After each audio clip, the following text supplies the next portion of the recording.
I'm Jamie Z, and this is Clear Creek County, Colorado.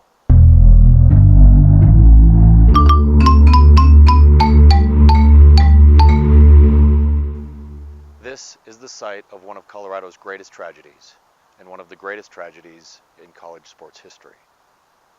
On the afternoon of October 2nd, 1970, a plane carrying roughly half the members of the Wichita State football team crashed into the side of Mount Trelease. Of the 40 people on board, 31 lost their lives here. The team was flying from Wichita, Kansas to Logan, Utah for a game the next day. They made a stop in Denver to refuel, and before taking off again, the flight officer told the passengers that they would take the scenic route through the mountains rather than follow the original flight plan. The flight flew up Clear Creek Valley, which today is the route for Interstate 70. The valley is surrounded by high, jagged mountains and ascends to over 12,000 feet at the Continental Divide, which is just 2 miles to the west. The pilots were not familiar with the terrain, and as they flew low and slow up the canyon in order to give their passengers the best view of the scenery, they suddenly found themselves in a box canyon, surrounded on 3 sides by the Rocky Mountains. They made a last-ditch attempt to turn the plane, but it was too late. The plane clipped the tops of the trees and slammed into this steep, rugged ground. Wreckage was spread for several hundred feet. The path of the flight can be seen directly behind me. The National Transportation Safety Board later concluded that even under the best circumstances, the pilots did not have enough time or space to gain the altitude to fly over the mountains, and the canyon was too narrow for the plane to turn around.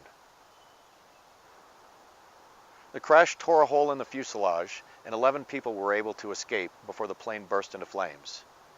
2 of those 11 would die from their injuries. Just 9 people survived. Today, the twisted, torn, and melted remains of the crash are scattered around the mountain. Thousands of people pass by the small memorial placed along Interstate 70 below. The crash killed 14 members of the Wichita State football team, the head coach and his wife, the athletic director and his wife, 3 more couples who were team supporters, 1 of the pilots, and the 4 flight attendants on board. According to the NTSB accident report, the cause of the crash was pilot error. The plane was overloaded, and the pilots were unfamiliar with the geography, and they didn't give themselves an escape route. Witnesses on the ground said the plane was flying so low through the canyon that they could see the tops of its wings. The survivors from the plane reported looking up at the mountains out the plane's windows. After the crash, the remaining members of the team voted almost unanimously to continue the season. They wore black uniforms for their final 6 games. Thanks for watching. I'll see you around.